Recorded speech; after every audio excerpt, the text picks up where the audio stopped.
Olá, hoje a gente mergulha nos textos assim muito antigos, né? Gênesis capítulos 1 a 10. Isso mesmo, são narrativas de base, sabe? Criação, os primeiros humanos, a queda, dilúvio, é muita coisa fundamental ali. A ideia é explorar essas histórias, tentar entender o que elas queriam dizer.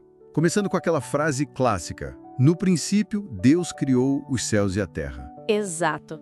São textos sobre origens, né? A relação de Deus com a gente e da gente uns com os outros. Temas como ordem, caos, obediência e as consequências disso tudo. E a criação em dias é interessante. Primeiro dia, luz. Faça-se a luz. Sim, essa estrutura sequencial é forte. Separação das águas, terra seca, mares, plantas. Aí vem o sol, a lua, estrelas, para marcar o tempo, né? E os animais, primeiros da água e do ar. Isso, e a cada passo tem aquela avaliação. E viu Deus que era bom. Sugere um plano, uma ordem intencional. O ponto alto é o sexto dia, certo? A criação do ser humano. Exatamente, a imagem e semelhança de Deus com essa tarefa de cuidar da terra. Mas tem também o capítulo 2, com outra visão, né? O homem do barro. É uma segunda narrativa, talvez com outra ênfase. O sopro de vida, a mulher formada da costela. E o jardim do Éden, com as árvores famosas, a da vida e a do conhecimento do bem e do mal. Sim, símbolos muito fortes.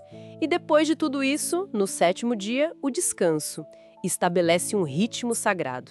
Mas essa harmonia não dura muito. Gênesis 3. A serpente entra em cena. Ah, a serpente, descrita como o mais astuto, e aquele diálogo com a mulher sobre o fruto proibido. E eles comem. A desobediência. A consequência vem na hora. Percebem que estão nus, sentem medo. Medo de Deus, né? E tentam se esconder.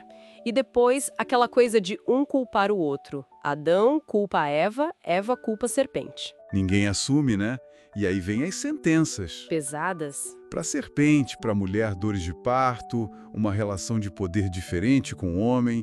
E para o homem, o trabalho difícil, a terra resistindo. E a mortalidade, pó és, e ao pó tornarás. Isso é Muito. muito forte. Demais. E a expulsão do Éden, para não terem acesso à árvore da vida, querubins guardando o caminho, fecha-se um ciclo ali. E essa nova realidade, fora do jardim, já marca a próxima geração, Caim e Abel. Sim, os primeiros filhos. Um lavrador, o outro pastor. As ofertas. E Deus aceita a de Abel, mas não a de Caim. Por que exatamente? O texto não detalha tanto não, né? Não muito, mas sugere algo sobre a atitude, talvez. O resultado é a ira de Caim. Deus até tenta alertar ele, o pecado está à porta. Mas a ti cumpre dominá-lo, só que ele não domina. Não, ele mata Abel. O primeiro assassinato. E aquela resposta, Deus, sou eu o protetor do meu irmão? Terrível. E a consequência para Caim? Maldição. A terra não vai mais produzir para ele como antes e ele vira um fugitivo, um errante. Mas Deus coloca um sinal nele, para protegê-lo. É interessante isso. A linhagem dele continua, com gente ligada à vida na cidade, música, metalurgia. Isso, Jabel, Jubal, Tubal, Caim. Mas em paralelo, nasce Sete para Adão e Eva, como uma linha de continuidade da promessa, digamos assim. Aí vem aquelas listas de nomes, as genealogias, com gente vivendo muito. Matusalém, 969 anos. É, idades simbólicas, provavelmente. Essa linha vai de Adão, passando por Sete, até chegar em Noé. Tem Enoque no meio, que andou com Deus e desapareceu. E nesse tempo todo, a maldade humana vai crescendo. Gênesis 6 fala disso. Sim, a ponto de dizer que Deus se arrependeu de ter feito o ser humano. É uma forma de expressar a tristeza divina com a situação. E a decisão é drástica. O dilúvio. Mas Noé é poupado. Noé é justo e perfeito em suas gerações. Ele, a família e um par de cada animal para preservar a vida na arca. Aí vem a chuva. 40 dias e 40 noites. As águas cobrem tudo. Um evento de proporções cósmicas, né? Destruição e, ao mesmo tempo, purificação na visão do texto.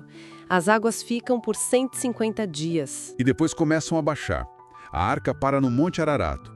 Noé solta as aves. Primeiro o corvo, depois a pomba, que volta com o ramo de oliveira. o sinal de que a terra estava secando. Finalmente, eles saem da arca e Noé faz um sacrifício. Um ato de gratidão. E aí vem um momento crucial. A aliança de Deus com Noé e com toda a criação. A promessa de nunca mais destruir tudo com o dilúvio. E o sinal é o arco-íris. Exato. Mesmo Deus reconhecendo que a inclinação humana para o mal continua, sabe? Desde a sua juventude. É uma aliança de graça, apesar de tudo. E vem a ordem de novo.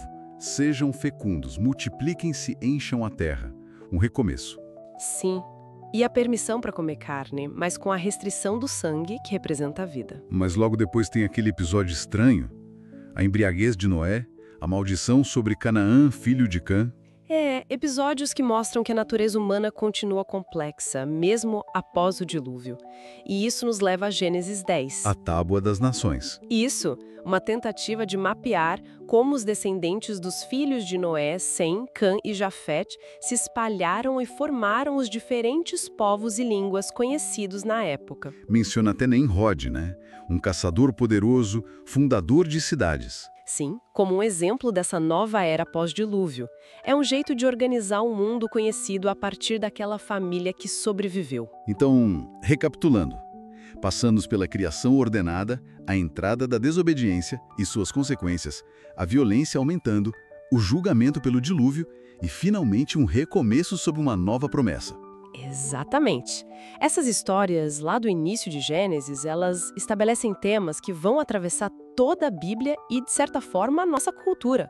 Ordem e caos, lei e liberdade, pecado e graça, juízo e misericórdia. É muita coisa nesses primeiros capítulos. Com certeza. E talvez fique a pergunta para quem nos ouve. Como será que essas narrativas antigas sobre origens, sobre as nossas falhas e sobre a chance de recomeçar, como elas ainda conversam com a nossa busca por sentido hoje? Que ecos a gente ainda percebe?